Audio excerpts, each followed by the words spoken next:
you gonna go to the Nice summer evening, people night to at the get over movies? after dinner. I think they had that the other night. Oh, it's already over? Yeah. Yeah, I thought We that were came really in August or impressed when we something. came here. It was the first time we'd been here 2 weeks ago. We'd never been here before. When they're So playing impressed. And so when we knew these some violinists West Side playing Story. tonight, it No, was spectacular. three silent movies. Oh, right, And right, there's right. this fellow who was fairly famous and Yeah. do the piano as a gala evening, and so you sign up to it's fairly pricey tickets, but Right. that sounds pretty exciting. Right. Yeah, yeah. No, I was just thinking. Yeah, I don't think Germany has Yeah, there was that movie. Did you go to that? No, no. I have a couple friends who went. They played the Samuel Butler documentary. Probably played a few larger movies. They also played Stadium Side. And the joke was not this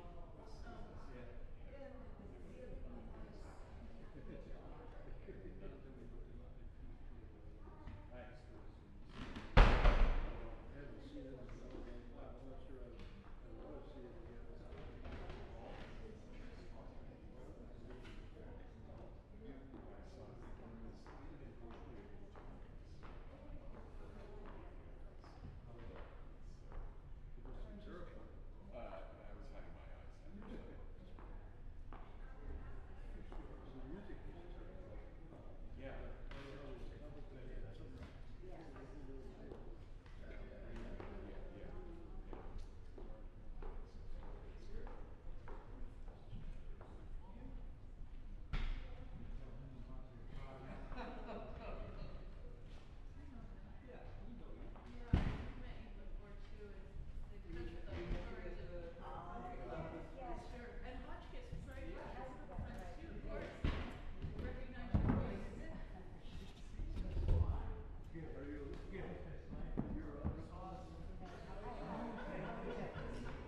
Thanks for joining us today. This is a departure from the usual Ease concert.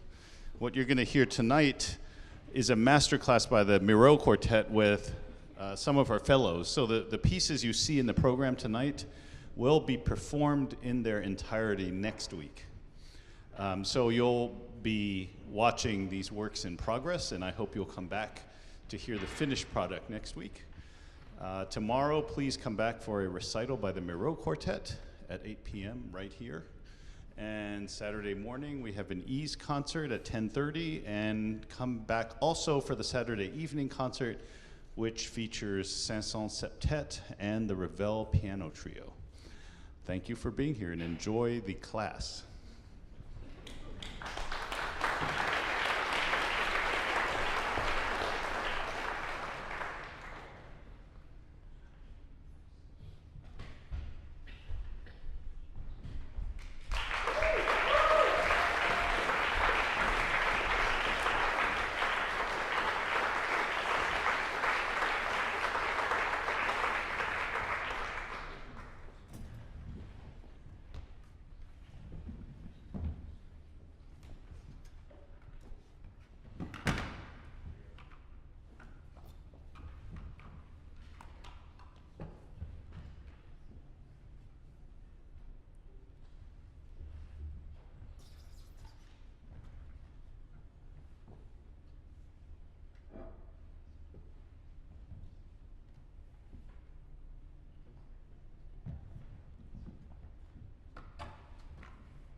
Mm-hmm.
are these on? Why, yes, this is on. May I start? Yeah, go ahead. Colleagues? Great job, you guys. So when did you start working on this so our audience knows? Monday. So they've been working on this. There's three other movements to this piece, and you're playing it. This is about 3 days worth of work. Janáček is one of the great Czech composers of the end of the 19th century, early 20th century. Maybe just a little info for the audience. And he mostly became famous at the end of his life. If I'm correct, I didn't actually remember, he's in his late 70s when he wrote this work. And there's only 2 string quartets, and they both are at the end of his life. And he actually wrote both of the string quartets in the repertoire about the woman he was in love with, Karmila Stosova, who was not his wife. She was the wife of one of his best friends. And they were very, very much in love with each other, even though they're like, well, we can't ever express our love for each other. We are not sure about that. But they had this passionate affair, whether it was merely platonic or not. And it's amazing because if you listen to some of his earlier music from when he was 40 or 50, it's good, but not great. But the music from the last 20 years of his life, inspired by her, and it begins to be some really great operas. He became very famous at the end of his life as an opera composer, and such operas as Katya Kabanova and Yenufa and the Macropolis Affair, all of which have been done at the Met in New York in the last 15 years. Many others of his operas.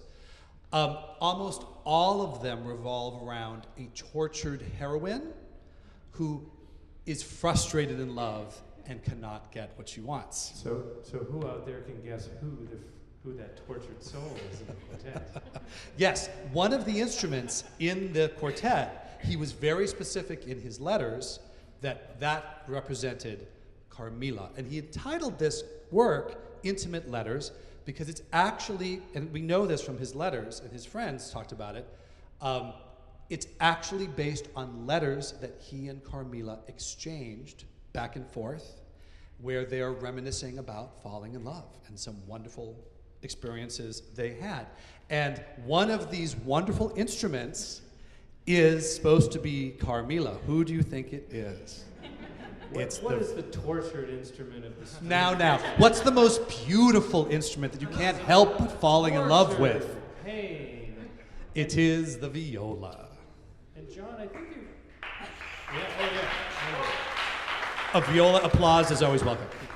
John, one thing, I've read conflicting reports, I think, in my head now, that you maybe, I don't know what you disagree with, but I believe Janáček wrote far more letters than he received. There were over 700. Yes. Apparently the letters that she sent back were not romantic at all. They were very standoffish, just like, great to hear from you. Thanks for the letters. And that all may be true. Nonetheless, she did invite him alone to her family's cabin in the mountains for a whole 2 weeks without either her husband or his wife. And then one night when her young son, who was 8 years old, wandered off in the evening gloaming, they didn't notice for a long time. I'm not sure why. And then after they went looking for him and finding the young child, Janáček came down with pneumonia and died within a couple of weeks. So I'm not sure how that all happened. Don't know what happened there, but it's sort of like the Brahms-Schumann story. Yes. Of modern times. And yeah, Clara Schumann. But nonetheless, for this piece, I think the narrative in his mind is one of love and actually passion, and you can hear that in the music. And what's fascinating to me, and this is maybe something my colleagues will want to talk about when we start working with you guys more on the piece. Again, I mentioned Janáček was best known as an opera composer, and there's lots and lots in this work that sounds like an opera on string quartet. There's lots of textures that sound like orchestra. Many of the motives, which are apparently supposed to be quotes of phrases from the letters that he wrote. Our opening theme, dum dum da ya dum da da da, and even dum dum dee da. The idea is that this is Janáček and Carmila conversing in their letters. Maybe one more thing I can throw out before we start working. Janáček was also very well known for trying to capture in music the rhythms and cadence of actual Czech speech. And he would go to the university in Prague and actually sit at the back of lectures, mathematics and science and history, and we have copies in his notebooks. He would write down the melodies and rhythms that he heard in the professors as they were teaching. He would hear a phrase and say, oh, that's interesting. It sounds like dim, bum, bum, bum, da, ba, bum, bum. And he would write those down in his notebook as little musical ideas. And so one of the things that makes his style in the quartet both unique but also very challenging is he writes rather strange rhythms. If you could look at the score, we have big triplets, we have rhythms that don't fit neatly into a 3 or 4 bar. And the idea, I think, is quite clear that they're all supposed to represent the sounds and cadence of actual Czech words, actual Czech speech. And that's what makes this quartet have actually, it's really a unique place, both quartets, in our repertoire. And I would like to say, I think you guys are doing a good job bringing that into the performance. Thus concludes story time with John. Yes. A little info since you're listening to this. Give him applause. So, actually, can you tell me, quartet, how, I know that my colleague has been working with you, how have you approached bringing out the speech patterns and the spoken quality of this music?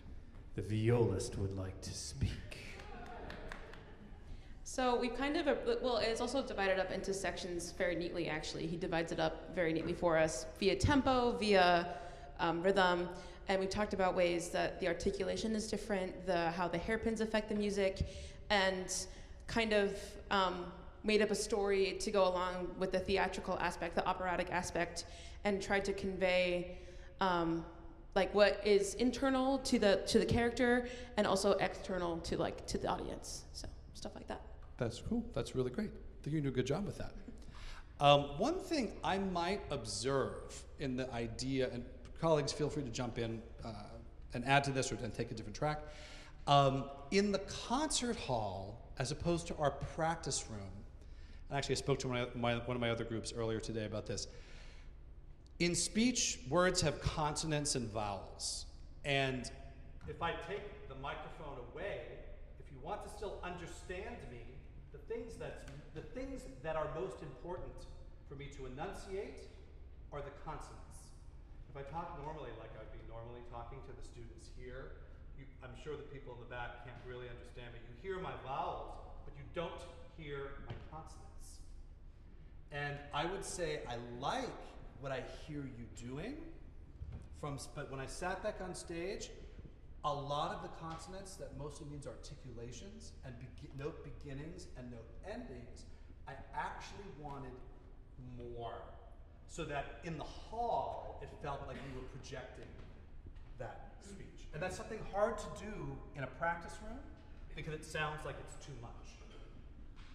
Yeah, I mean, I also think we can just take a quick look, and some of the groups have had us do this, but one of the things that we think about is how the instrument is contact with the audience. So in terms of who has the worst seat in the house here for projection? Our tortured soul, right? And so what I might say is, the way you're set up right now, is it set up to your advantage? And I know you saw me play on Saturday, and this is my tortured soul seat. So what kinds of things can you do? How might you set yourself up slightly differently? Because actually, let's do an experiment here. Well, the beginning isn't so good, is it? Let's not. Forget it. We don't have time for experiment. But yeah, we actually want, what I would do is actually set yourself up a little bit more on an angle. Mm-hmm. Can I try it out? Let me try out the seat.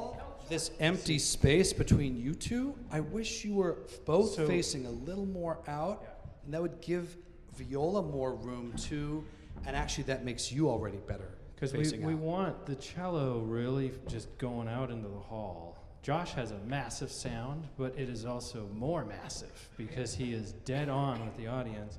And you are a solo instrument. I don't think there's another cello.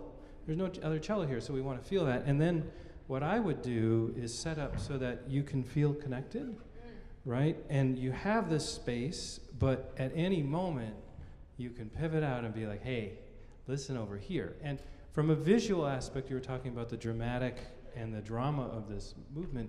By you just asserting that, even, you have to kind of memorize your part a little bit differently or check out the side eye, but try that out. Yeah, I know you want to turn it back in. I know. I would say from the audience, doesn't this look nicer? It looks more like a semicircle of 4 equal players, and it looks more like the group is embracing the audience. We often talk in the Miró Quartet about how we are one half of the circle of the musical experience, and the audience is what completes that circle. It's a lovely image, but it's actually true. And the more we can be open this way, at least in the semicircle, it makes you feel more invited. You're going to hear a difference in the acoustic now. I can tell you, audience, that doesn't feel great, does it? Do you feel a little bit isolated from everybody? You can't really see anybody and not as connected. Well, and I'll tell you, it gets better. So, like, John actually used to sit here, right, John? Yes, I did for many years. For almost like 15 years. And because when you're sitting in the front of the group, you feel this energy come at you. And then you're like then kind of disconnecting from over here. So it also requires from our great friend here, be constantly, see, you keep rotating out, you keep rotating in, don't do it. To constantly be telling her, no, I gotcha, I'm right here. And the same thing from the entire group, so that you can give that presence. Because when you give us that presence, then it opens up other lanes for your sounds. It's to not compete, but to actually be able to have a unique spot for your own. I'm just going to add, without a microphone because I'm loud. It's fine.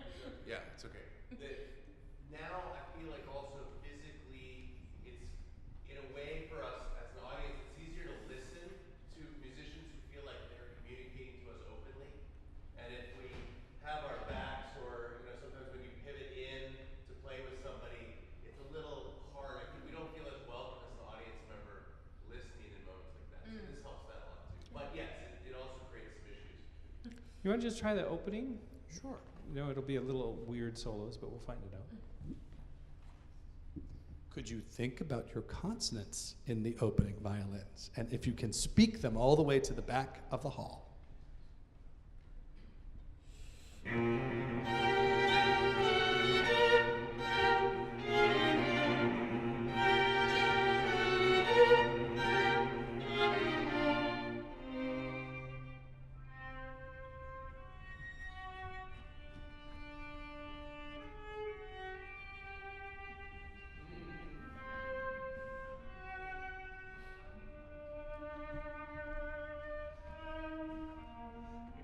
That was beautiful. Can I make a comment?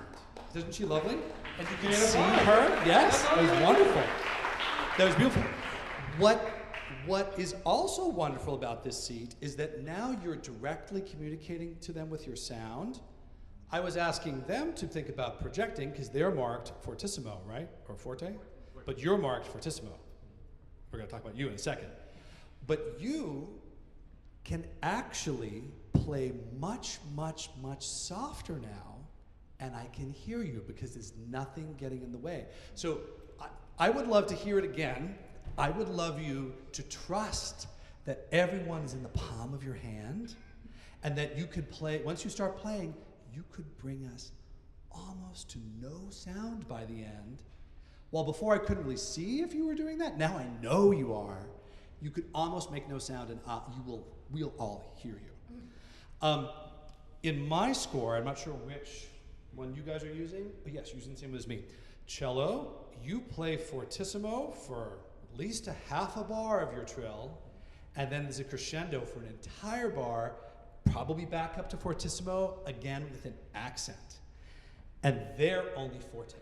So right now, what I'm hearing, not projecting, is da-da-da-da, crescendo, da-da-da-da.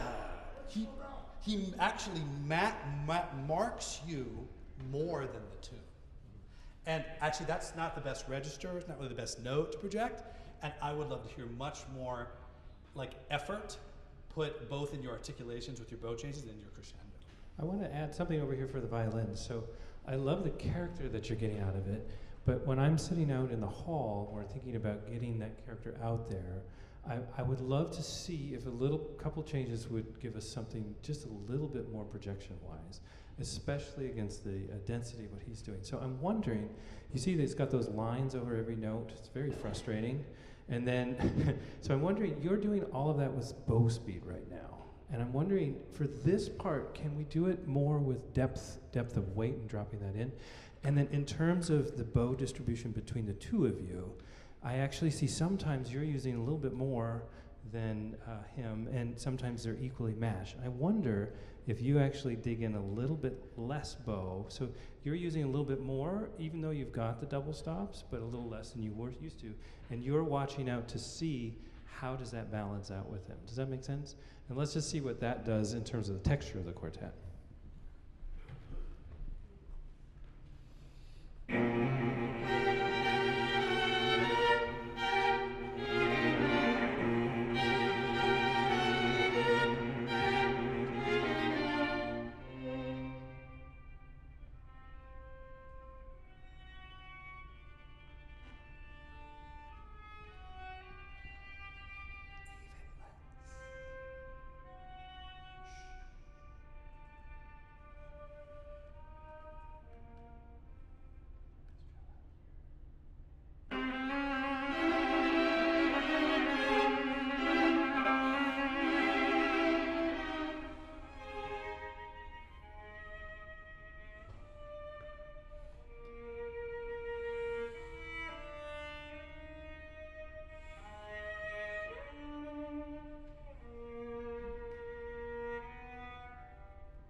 Stop just within that. That was already much better.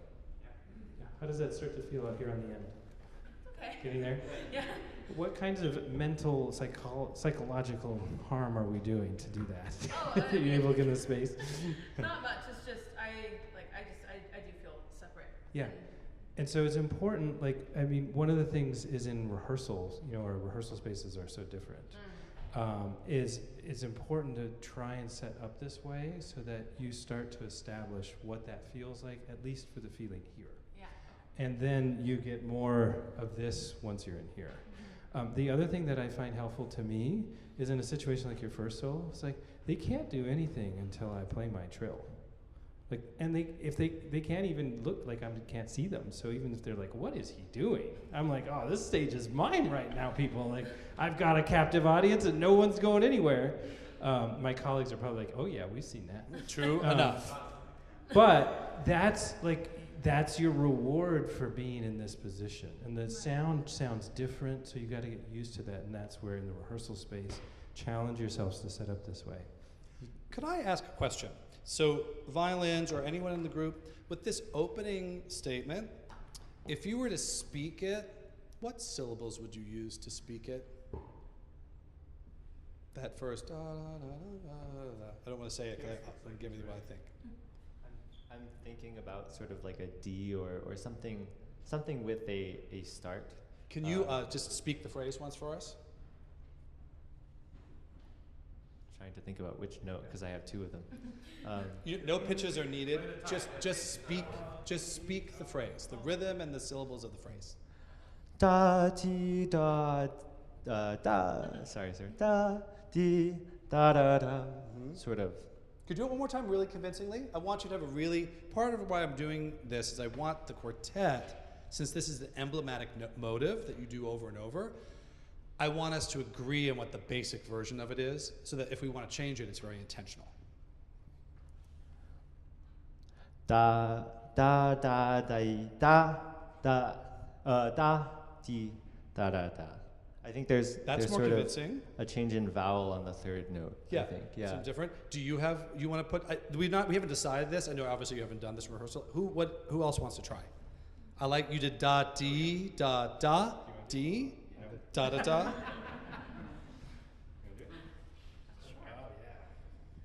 I actually really agree with what you did. Yeah. Can you do it for us? Da da da da dee da da da. Uh-huh. So I like to do this with my groups even when we're not working on Janáček. It's great exercise for Beethoven, great exercise for Mendelssohn. Our minds control the sound production of our mouth. We make most of our sonic music every day by talking. And this is a great exercise to then bring awareness to how we want to use our bow. But particularly for this composer where clearly this is a sentence. Both of you are using da, di, da da, di, da da da, or di da da. So maybe. And Maybe I would think sort of. Yeah, what do you think? Da da da da di. Da da. Yeah. Okay. There's sort of a flinging up to the fourth note, I think. I think this is great, and this is actually what I wanted to start steering towards. We're focusing now very much on the opening consonant, da. They all have a da. I think that's great. You're mostly defining a little bit whether it's da or di, but every syllable generally has a beginning, a middle, and an end. And I could hear two different ends. Ah. You had one da. Being like where you actually stop the sound, and die, like where you're leading. I wonder if we could be more specific about the note endings as well as the beginnings. For me, if I actually said a word that was da, da, ta, ta, it sounds a little unnatural. Da, dum, da, da, dot, or dum, or dun, di da dum, or da ya ya, dum, di da da, or di da dot. Like I'm trying to give you more options for how the notes end. And the reason why I'm working on this exercise for you, when I went back in the audience, I heard something a little different here. When I went further away from you, what I mostly heard was wah, wah, wah, wah, wah, wah, wah, wah. So none of the consonants at the beginning were as clear as you're speaking, but also I couldn't tell what the note endings were. They don't have to be super specific, but I want us to be able to think about that, because if you're trying to actually project that out, we have to really know what it is we're trying to project. Just for the audience's sake, it's fascinating. I wish you could all stand right next to us as we were playing on stage, because the amount of sort of extra noise and articulation and detail that's in our sound up here versus what you hear when you're listening to the audience is shockingly different. And we have to learn as musicians and performers that on stage, the kind of grit and the kind of specificity that we play with each note is not necessarily exactly what happens out there, but we have to learn what happens here and how to execute so that what John's after out there projects well. But it is alarming when you're standing next to us, like if you were to stand next to the quartet, us Miró guys. It's like there's lots of excess noise, there's scraping and scratching and all sorts of stuff. You want to come up? Can we just try something quick? Can I borrow your instrument and can Josh borrow your cello? So I'm just curious. Stay right here. We're just going to do it real quick. Oh no, what's going to happen now? I don't know what's going to happen. You want to just try the beginning? You're good. You're good. I got it. It's okay. I'm going to go to the same part of the audience I listened to before. Just two of us or with everybody? Oh no, with everybody. Let's see what that sounds.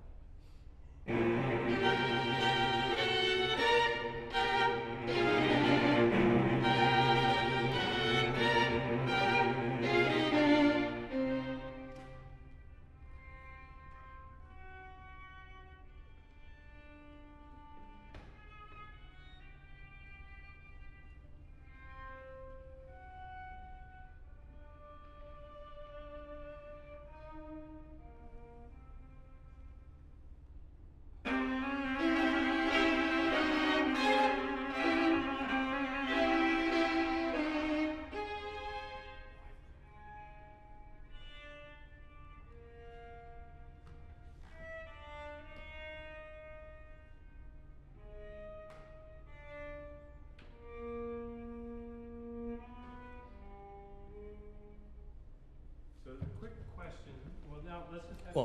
Did the audience hear a difference?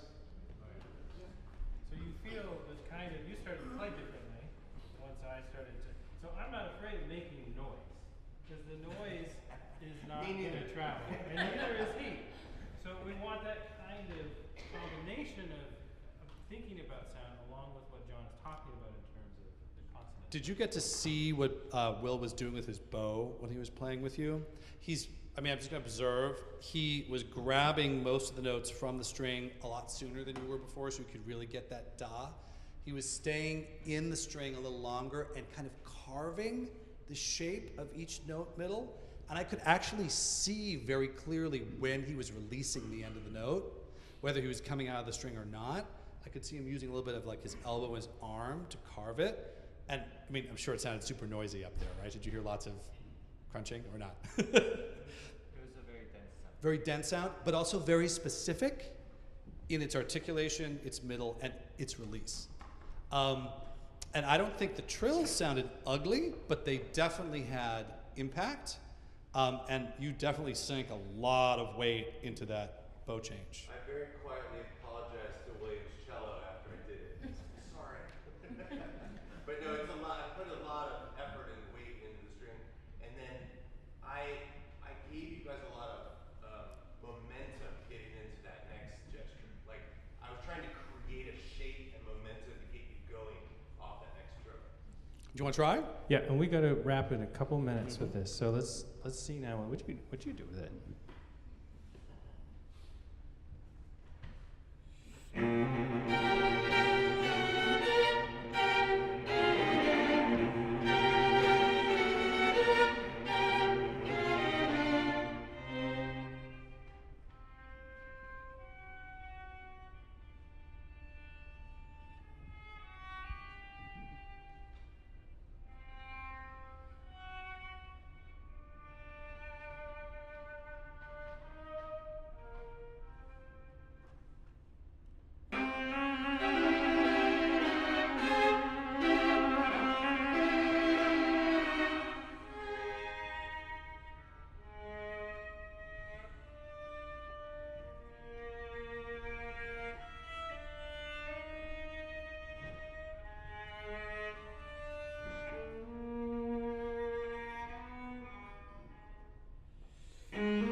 Good. We're gonna have to stop soon. That sounds great.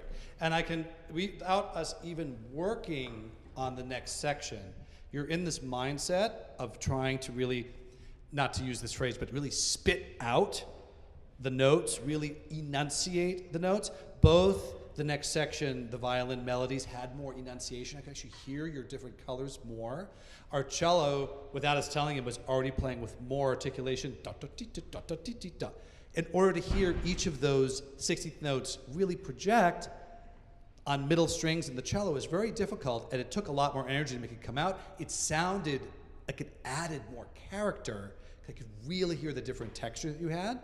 And for example, viola now has her da-dum, da-dum, da-dum. She's the only person with these sighing, or not sighing, or gasping gestures. I saw you using more bow and trying to actually make sure that that bloom came out, each of you doing your own separate texture with 100% conviction allowed me to hear all of them at the same time, and they didn't actually get in the way of each other. They added much more because all four of you were exaggerating what was different about your line, and that projects into the hall and creates a supportive whole. Perhaps in your playthrough it was a little too homogenized. A little too, we're the accompaniment, we're gonna be just kind of nice, we're not gonna articulate because we don't really want us to hear them, and just the tunes, we're kind of doing this. I feel like this is bringing the piece much more to life, brings each part to life, and for our audience who might not be looking at this, probably are not looking at the score, it's kind of remarkable that there aren't that many places where all four of you play at once. It's a rather spare texture, and when you do, the idea that we really have four different things happening, I think is really crucial to making the music work. I think it sounds much, much better. I wish we could get all of our student ensembles to get 2 hours of rehearsal on the stage with some audience people listening every day, because this is the experience you really need that we can't get in the practice room, right? You can pretend like this is the practice room. It's never really gonna be a true laboratory for what the stage really needs without being on stage. So thank you so much for letting us do all these experimentation with you, turning out uncomfortable things, really pushing the boundaries of what your instruments can do. And I think it will be great for you to talk to your colleagues who are listening and get feedback about what the differences that they heard at the back of the hall were versus what you felt up here. So thank you so much for playing for us tonight. Great job. 3 days, unbelievable, so talented.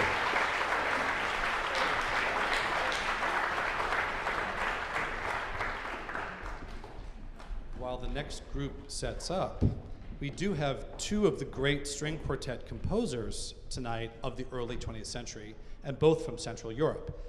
Leoš Janáček, great Czech composer, and next is Béla Bartók, the famous Hungarian composer, and the quartet number 4 that we're going to hear the first movement of was written, I think, about 20 years after the piece you just heard. What's interesting about both these composers is that they really took the inspiration of their native folk music, native languages, and put them into a medium, the string quartet, that really for a century and a half was dominated by Austro-Hungary, German-speaking people. Mendelssohn, Beethoven, Mozart, Haydn, all Germans. And for many hundreds of years, in those empires, the Austro-Hungarian Empire, was not okay to speak Hungarian, certainly not concert music, to put Hungarian folk music on stage. Czech opera was only allowed to be done by the Viennese Empress around, 1840. It had been banned. So the idea that by the turn of the century they were able to bring Czech folk speech, Hungarian folk music, into a medium like this, which was diametrically opposed to that kind of diversity, was basically Germanocentric, was pretty revolutionary at the time, and it makes for really different, unique voices for each of these two composers on their string quartets. You'll hear something very, very different right now from Béla Bartók.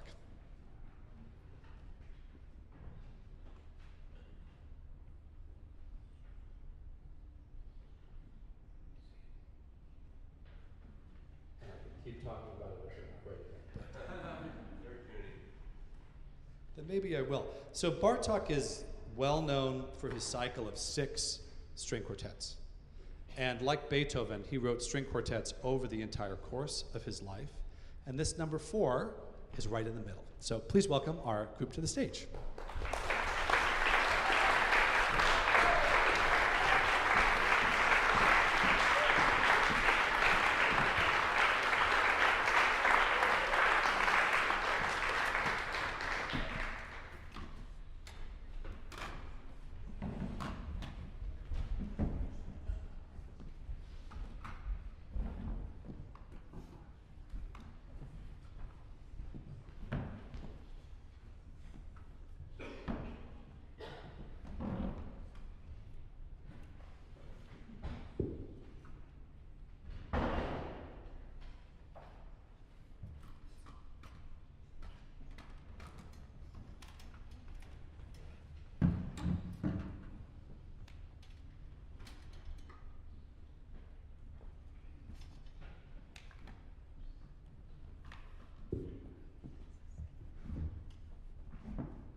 Bravo, bravo. For those of you out there, this was a very stressful experience, wasn't it? The first time out with a Bartók quartet is a very memorable, life-changing event. Have any of you played Bartók 4 before? So this is literally the first Bartók 4 quartet. And you're really getting a blast of Janáček and Bartók today. So I thought there were so many wonderful things, and then of course, as soon as you do it the second time, there's going to be a lot of change happening automatically.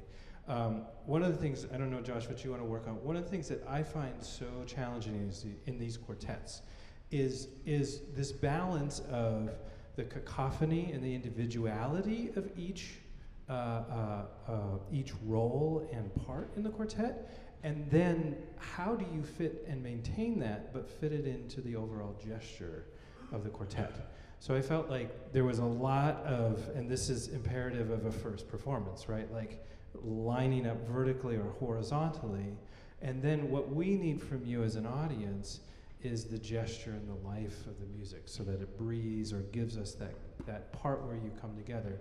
And a lot of times in this movement, it's really quite something, because you start and we hear each of you individually contribute, but then the end of the gesture, you all come together. And so we should hear this like, I think, but this and that, and then woof, when you all agree on it. And so each one of those, to know how you contribute, if you're the second, third, or fourth into that, or even the first, so that we get that wrap up, to me is one of the most challenging things, once you've got a grip on really holding the score together. So, I don't know, Josh, I was going to work a little bit on that, but what kinds of thoughts? Gestural playing. I think when we approach Bartók as musicians, we look at these scores, they're very complicated. There's lots of rhythm, there's lots of like complicated exchanges of rhythm that happen very fast. But in some ways, when I listen to it, I think more about like Debussy or French music. There's always gesture. Like in the beginning, dee da dee da dee da da da da, or dee ba da da da da ba da da da da da da da da da da da da, right? And we get so fixated on the specifics of the ensemble and how everything lines up. And I think that's great, but sometimes I think ensemble can be fixed by playing better gestures and by making more cohesive shapes amongst the four of you guys. So, and I agree with Will, like at the first time, it is very stressful. So I think I'm on the same page. We can. A quick plug for those of you who would like to hear the comparison of the Debussy Quartet with Bartók 4. The concert tomorrow evening will feature the Debussy Quartet. I might have brought that up on purpose. Now, so let me ask, this first opening, it actually doesn't even involve the viola, so that's a little weird, right? It's supposed to be a quartet. It's good, right? What is the overall, what's the overall gesture? Can somebody sing a composite structure of how everybody plays? You got the score here. So what is the overall gesture of just that first thing? You want to sing? No, okay, not into the microphone. Behind the microphone. Sing it out loud for me. Well, you gotta sing it with feeling and emotion now. So dee da dee. Well, yeah. Da da da da da da da da da da. And so how does it end? Because the end to me. Does it go to the end? Dee da da dee da. Does it go to there? So it gets cut off. And so, you want to sing it? Your turn. Yeah. Yeah.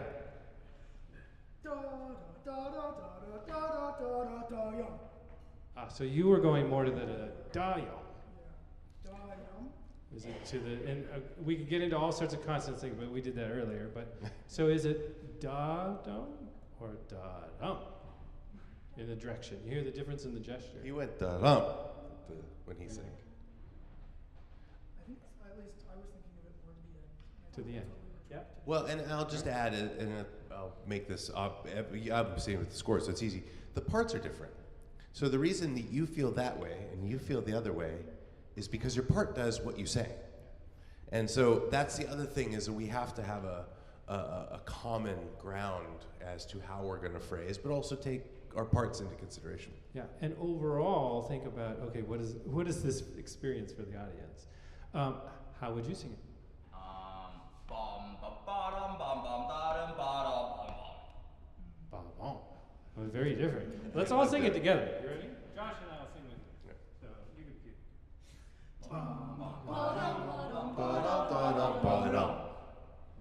Now can we play that?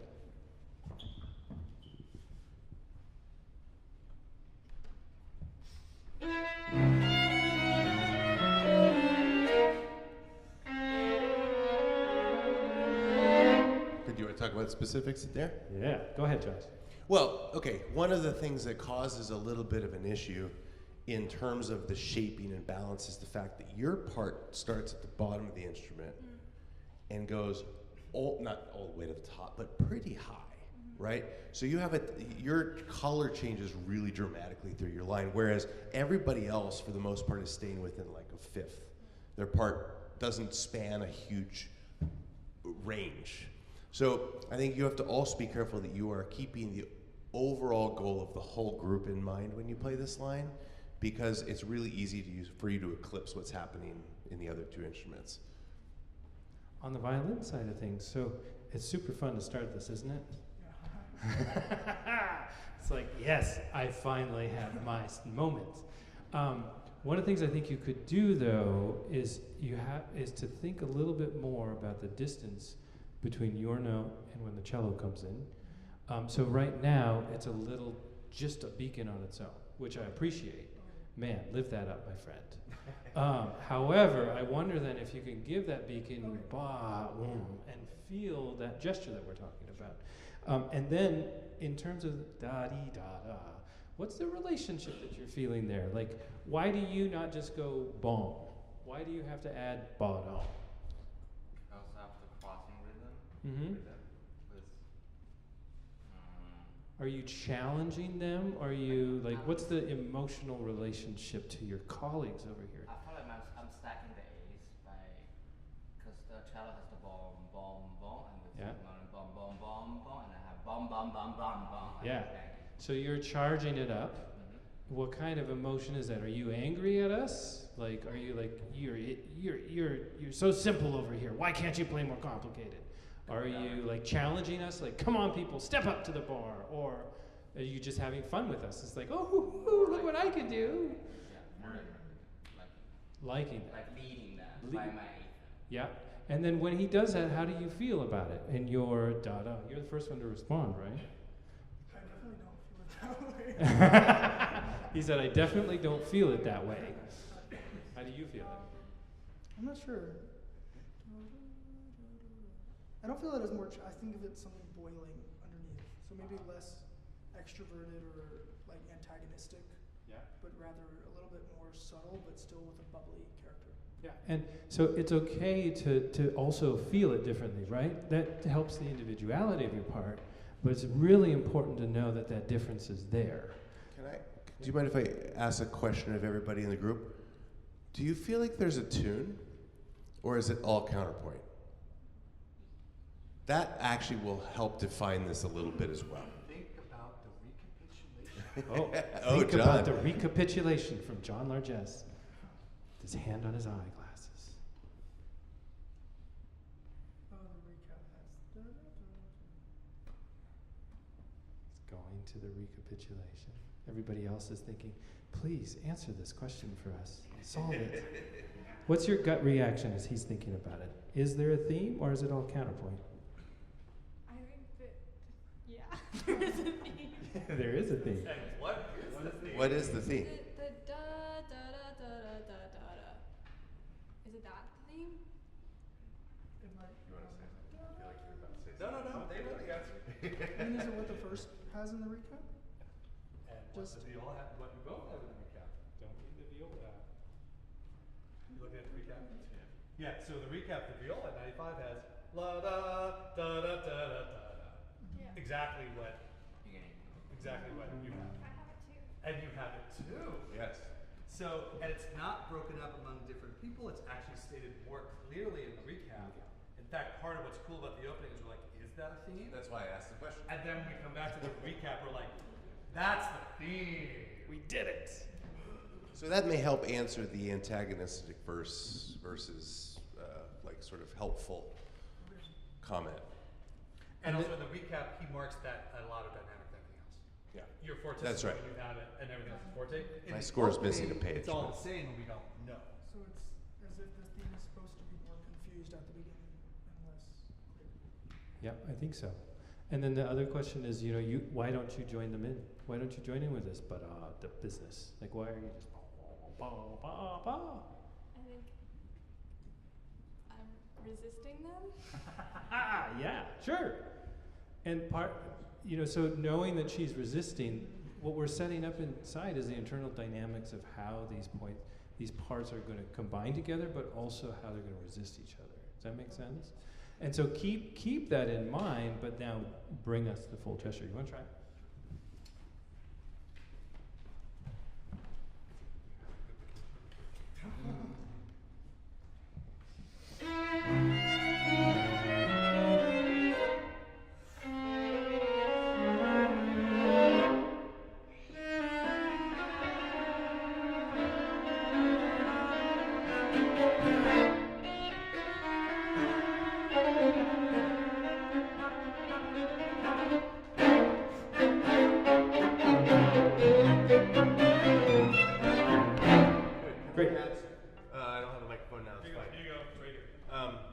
Can I ask a question? Because you guys are doing such a good job in execution, but I think we should spend a little time singing from, what's that bar?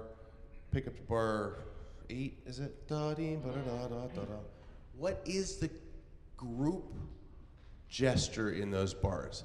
And then I want you to think about technically, because as we enter, all 4 of you are playing with slightly different levels of articulation and sustain in the line. And as a result, sometimes it goes da-dee-da-da-da-da, like there's, little moments where the group gesture is not working because somebody maybe articulates too hard or whatever. How would you sing that group gesture from, one of you would just sing maybe from pick up to 8?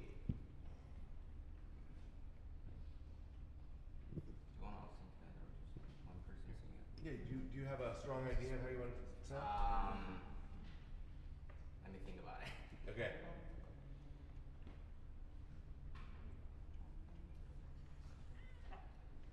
So in our rehearsals, we spend a lot of time singing, if you can't tell. Yeah.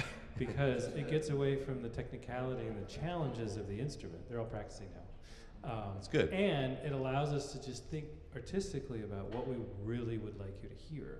It also helps us figure out, are we just singing da-da-da-da-da-da-da-da-da, which is not going to do any of us any good.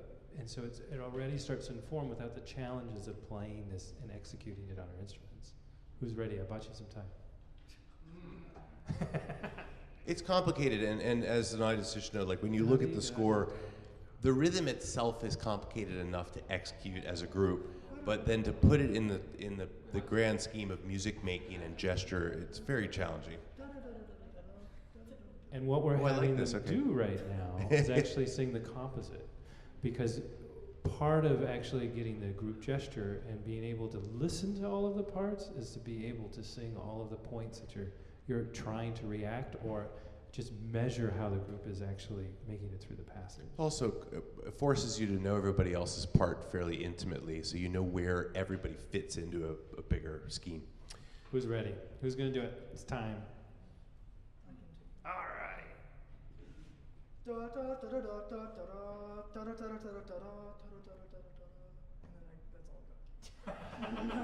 Try it one more time.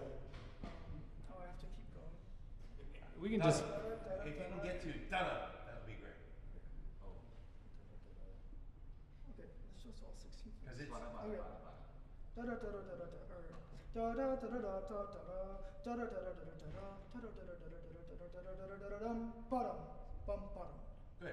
That was good.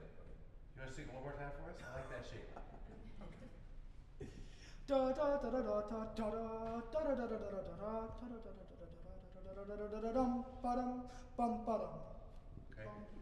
I'm curious your colleagues how they feel about that overall shaping. Was there something you felt differently about?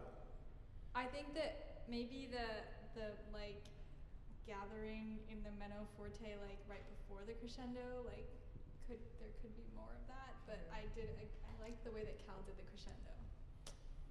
Okay. I agree. Great. Can we try once singing our parts, not playing, and seeing if we can fit into that overall gesture with our voices? Maybe a little slow, like da da ba da da da da da, ya da da da da da da, something like that, and really be responsive, but also listening to.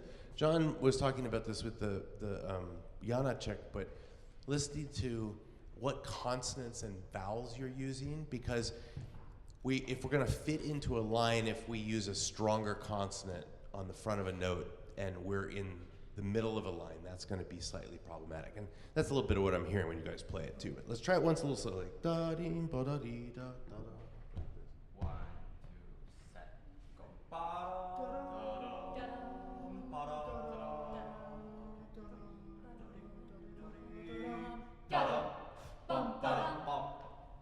Cool, much better.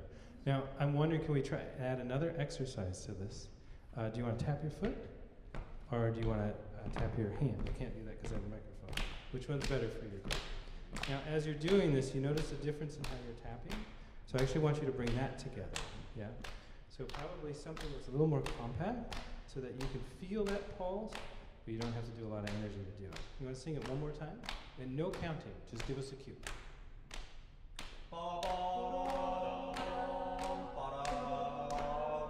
Great, great. And I'm gonna pick it apart a little bit. So even that first gesture, body bada bada bada, whatever it is.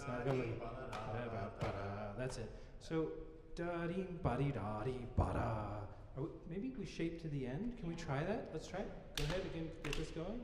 Give a cue.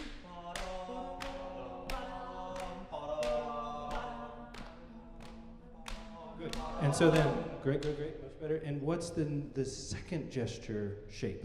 Does it go again back down to the cello?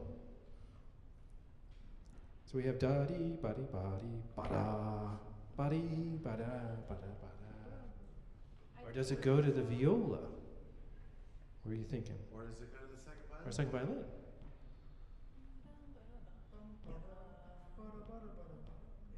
Because there's a swing to it, right? I don't know if he's biased, but when you sang it, you went to your part. You went da da da da da da da. Right. Okay. That's what we're talking about. Well, and there's also the question of where are we in the bar line. So there's some Bartók scholars that say the bar line isn't as magical as it is in like classical or romantic music, and there's others that would say no, he's actually writing against the bar line. So depending on who wants to win, you could say, well, I'm actually on the downbeat. I think I should be the place we shape to, right? I'm on 1. It should be the strongest beat of the bar. But at the same time, you could make a different argument and say, no, I don't think it could come over here. Should we sing it one more time? Let's just sing the first 2 gestures. Go ahead.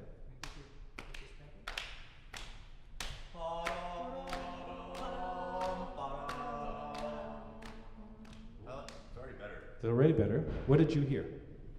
Where did you shape to this time? Actually, shape to call bar 10. To the bar 10. Yeah. Yeah. Let's do it one more time. Let's try an experiment. So let's actually shape to the second violin on the second gesture. What you're also, just one addition is, what you're cleaning up to is that your subdivisions of the 16ths are a lot better now too, because the gesture is better. Sometimes I was hearing da dee ba da da da da da, not really subdividing those 16ths well, but as we make the gesture, it makes the rhythm easier to sing. You're also putting it either anticipating a beat or reacting to a beat. And so we're feeling that grooves start to come out in terms of what the folk music element of it is. That makes sense? Let's do it again.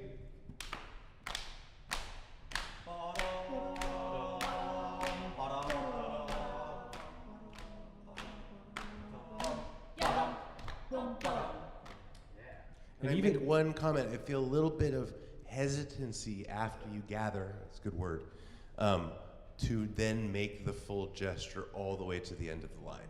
And I'm not sure if it's feeling like you're not quite sure where to be, or if you are just feeling sort of like you're not hearing each other well, but I wonder after that gathering if you really make the gesture all the way to the end, and that'll help.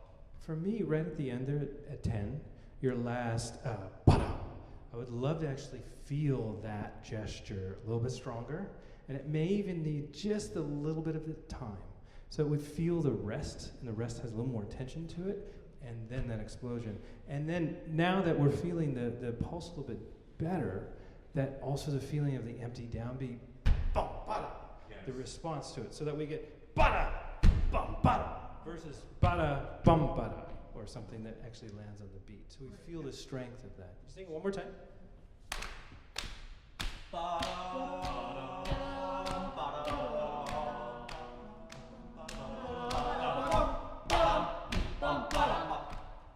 And then that little, right before you go on, bum, bada, yum, bum, bum, bada, da. I would give, again, just a little bit of a break. So it feels like we finished, bum, bada, and then you're like, oh, bum, bum, bum, bada, da, and we start the whole thing over, and that's our last gesture for this opening, right? Because then we're going to go into strange, weirdo land, and the whole thing's going to shift, and so we want to actually feel that intention. You want to try with the instruments this time, but in the same tempo, and maybe focus on, think about where in the line you are and what that means for technical execution, so that we can make the gesture work as a group.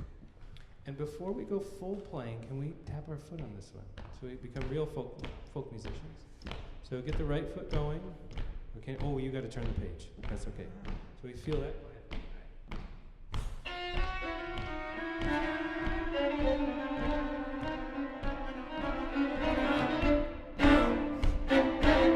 Try it one more time. Try it one more time.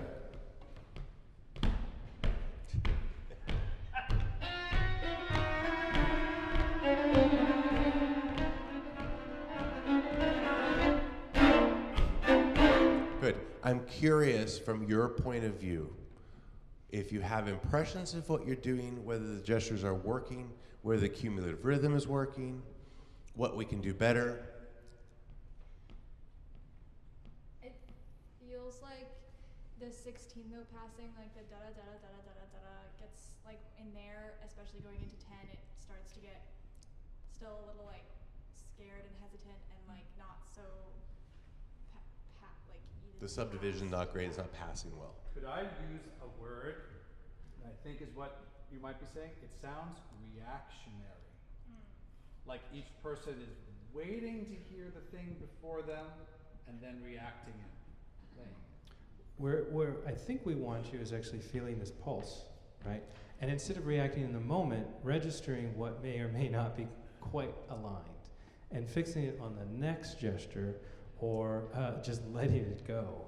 Because it's the gestural and the relationship that's a little bit more important, and how you're moving that group pulse. That's where we're having you tap and do all that. Does that make sense? Trust your pulse. Trust the pulse. And that has to be just the imperative inside of all of this folk music that we've got going. I know we wanted to leave a couple minutes for some questions and answers. Can we try once from the beginning now? Because the other thing about this quartet, which is sometimes challenging, is work like this on the section we just did is going to impact the opening and the sections that come after it. So sometimes we're hesitant or we feel too stressed to cover all of the other things, but actually uniting some of this gestural work together, singing and tapping, actually makes the rest of it even flow better. So let's try from the beginning, and then we'll.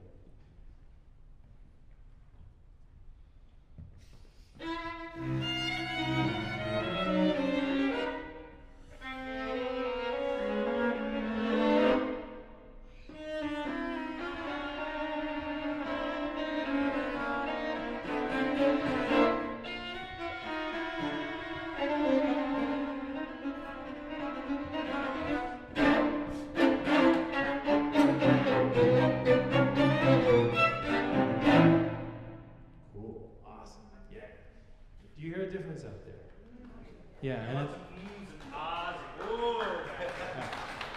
oh, give him an applause, yeah.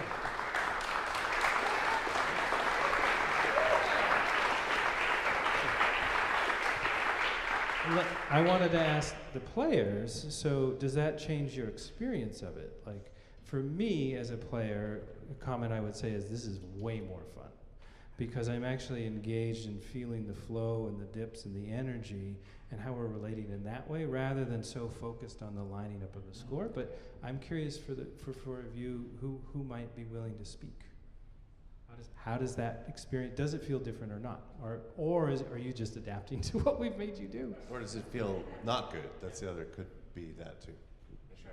It's just like activating the brain to able to like feel as a group and then feel everyone's part. I mean, we're trying that, but like after the practice, the singing part, the tapping part, we have like agree to one thing and we feel the same, and that brings a lot of joy. Yeah. So what I would do, it takes time, but to actually go through some of the different types of sections that you have, and actually do this similar exercises like that to build it in. And I would suggest just sort of counterintuitively, think of it more like you would think of Beethoven or Mozart or Debussy or Ravel or Brahms. Think about shaping, think about gesture, think about how the group, and they would have that line in one voice. But if we can create those shapes together, then everything gets a lot easier.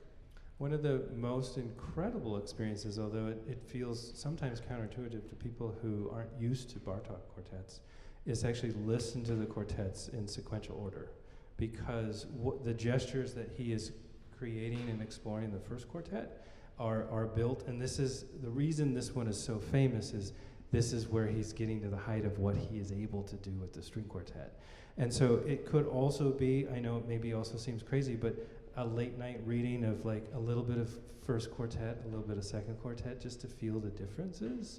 I don't know if you've done that, but that can also then add into your experience of this fourth quartet. But thank you all. I can't wait. You're going to be playing this, I think, next week. Is it Saturday or Thursday? We'll have to listen to the stream. Saturday. So a week from tomorrow, or from Saturday, come and hear the whole shebang. The whole thing. It's quite a journey, this piece. It's really quite incredible. So bravo. Yeah.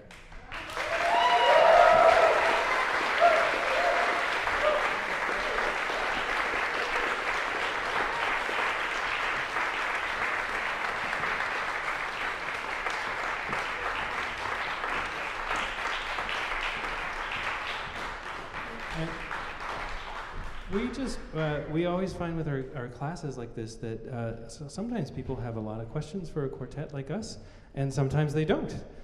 So we just like to leave a couple minutes at the end to open up the floor to any questions you have. There's 3 of us tonight. Our first violinist is feeling a little bit ill, so you can hear his magic tomorrow night. But we are very good at answering any question and or not answering it and feeling like we did. So yeah.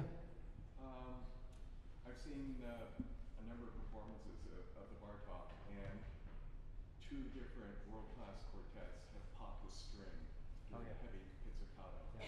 So how common is that, or is it how long?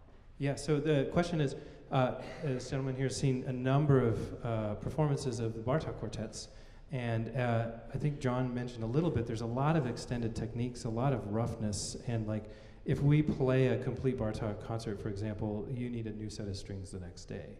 And so you've witnessed in several performances players breaking strings, and it's because of the amount of force and energy and the tension that we put on these. So the question is that pretty common? Why does that happen? John, you want to answer that? Certainly the answer is yes. And you may remember that this quartet actually has an entire movement that is only pizzicato. And we put our bows down, and you're playing pizzicato, everything from triple pianissimo to 2 snap Fs. And actually, in this movement, Bartók invents a new kind of pizzicato called snap pizzicato, which occurs at the viola in bar 28. And it actually is, you have to pull the string so it slaps back against the fingerboard. If you want to break a string, that's a great way to break a string. I will say, though, when you see a quartet break a string, you can be impressed when a violinist or violist breaks a string, but if you see a cellist breaks a string, you are talking very impressive level.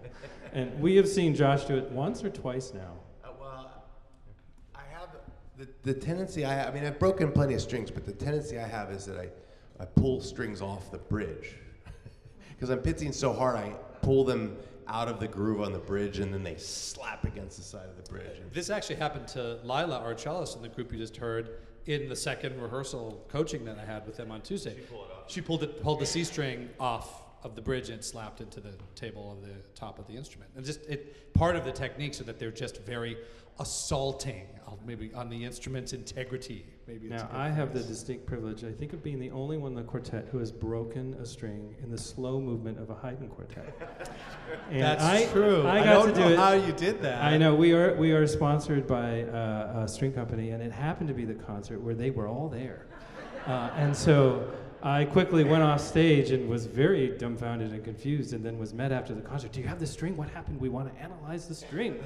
And we had to dig it out of the garbage. So anyways, any other questions? Yeah, you had a question? Could you give us a little context of, I think you mentioned that there were 6 string quartets, like how he evolved like from 1 to 6, and why, this one was selected? Yeah, so the question is, I mentioned that there's a real evolution to these quartets starting from 1 through 6. And it's very similar to the Beethoven quartets in terms of them tracking his life cycle and really the evolution of Beethoven's very personal evolution of his compositional style. So the question is, can we give, in 2 minutes or less, a brief, you want to do this? John is our man on this. He's already ready. Let me see. Can you guide us through what changes we experienced and why does the 4th culminate as really one of the centerpieces of the quartet? Go, John. The first quartet is the longest quartet, and it has a lot of influences from Debussy in it. It's very coloristic and kind of modal, not nearly as dissonant as the other quartets. The second quartet is shorter and much more romantic and mostly tragic. The first and last movement are sad, and so it's shorter, more dissonant, but also still more romantic and more emotional. The third quartet marks a turning point in Bartók's language. It's much more expressionistic, much more dissonant. It's the shortest of the quartets, so they go 1 longer, 2 shorter, 3 shortest, and it's very compact and very technically difficult. I think it might be one of the most technically difficult ones. Do you kind of agree with that? Yeah, there's a great viola first violin thing in that one. It's very, and then this 4th quartet, he starts to expand again. And this quartet is in 5 movements, which is a new thing. And the 4th and the 5th quartet explore this kind of arch shape of having a first and a last movement that are pillars, 2 scherzi, 2 and 4, and then a slow movement in the center. Actually, that is inverted in the 5th quartet. 60 seconds. Yep. And so, already in the 5th quartet, he's getting a little less ugly and expressionistic. And the last quartet, which he wrote in the last few years of his life, was during World War II. And this is, again, becomes a little more tonal, a little more familiar, and it's much more about his personal experience of leaving Hungary behind. So it's very sad, very emotional, and has even a pastiche of a Nazi general in it. A minute and 30 seconds. We should time John for all pre-concert talk. This is great. John can talk forever. I would also add that what I think evolves is really his experience in being able to express both the language through the music as well as his evolution of really understanding how to write and get a groove going from the folk elements of it.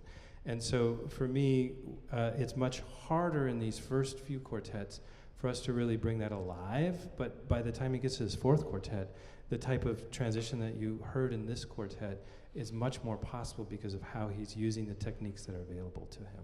It's a great question. Footnote. Can I just a little footnote? We're playing Ginastera's 2nd string quartet tomorrow night in our concert, and that is very much influenced in an Argentinian folk music way by Bartók's 5th quartet.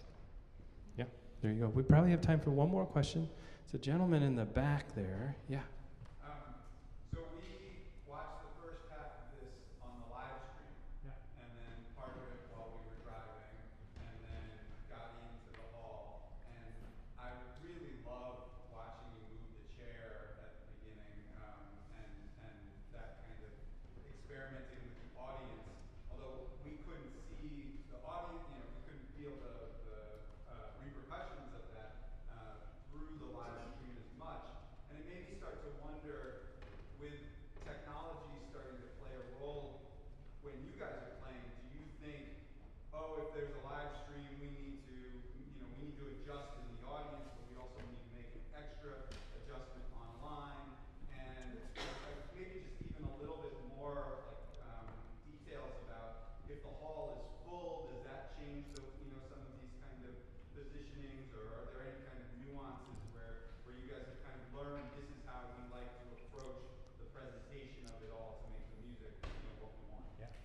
The basic answer, excuse me, is no.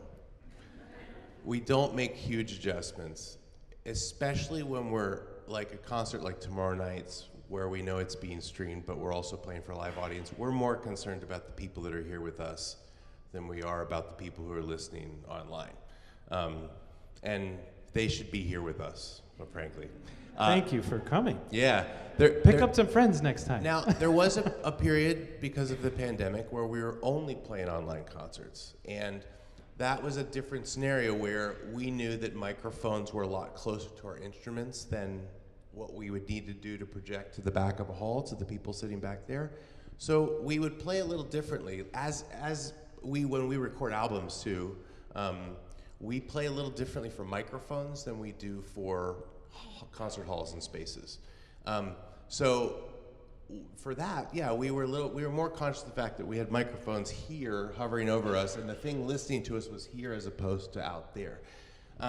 The changes for fuller concert halls versus less full concert halls more have to do with if we have people sitting in that back area upstairs or even behind us, we have to think about getting our sound there and to make sure that we're not sort of excluding them from the concert experience because they're not up close, so they don't quite get the energy that the people up here might get as listeners, but we have to be able to also bring them up to the stage with us.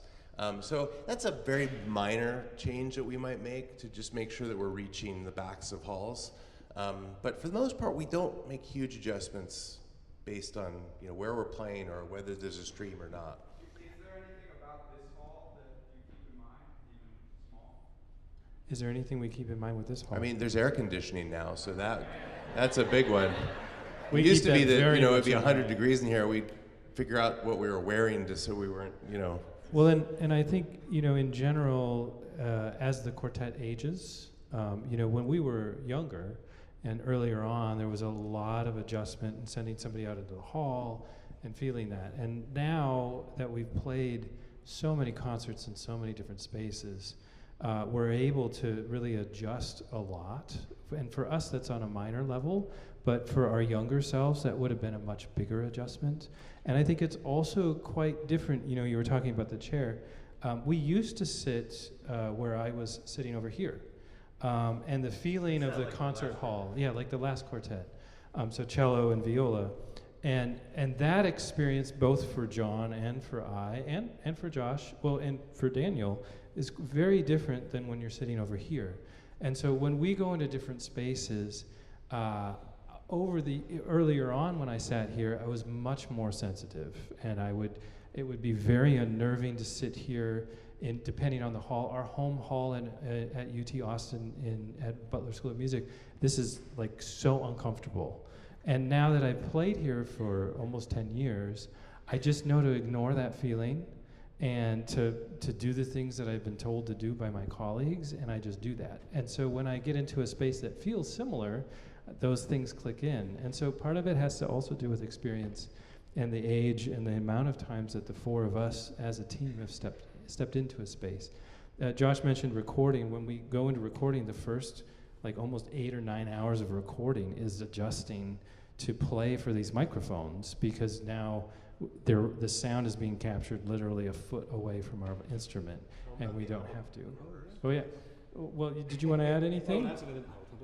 To add this, I noticed the adjustment that we make the most when we get into a new hall is often how close we sit to each other. And I say this also for my students out there, our students out there. We're not afraid to cram as closely together as we can if we feel like we don't hear each other well across the stage. Sometimes that makes really no difference to the audience, whether Will is sitting here or sitting here. But for us, we want to feel like we can hear as well, and the acoustic of hearing on stage can vary quite a bit, depending on if you have a shell or you have nothing around you. And so I would say, if you're asking what adjustments do we make in a hall, I see us moving our chairs around maybe the most in the first kind of 30 seconds, just to make sure that we can really hear and see everybody in each different hall. And if we feel comfortable, then we play the same. Yeah. Now, we're going to have to wrap for tonight, but a unique experience you could try is our new album of the complete Gina Stara quartets is going to be released on all platforms tomorrow morning. Is that right? And tomorrow night, we'll be playing live here at Ginastera 2. So if you wanted to kind of hear a little bit of the difference, we do play differently for a recording than we do in a live space. And that interaction with an audience will also change how we perform and what that is. So you could feasibly listen to Ginastera on the way over. You'll hear a little Haydn quartet, and then you'll hear Ginastera there here in this space, and that can give you some insights into how our lives change. You all could replicate our couple's experience by hearing the Miró Quartet in your car and then hearing them in person. We just want to thank all of you for coming out tonight, and a special thank you to Norfolk and to Yale and to Melvin and the entire team here. There is an incredible staff and administration that makes all of this possible for these weeks here, and it is just a phenomenal experience for us to come in, for the fellows, and thank you to all the fellows for being our experiments tonight, and we'll see you all tomorrow night. Thank you so much for being here.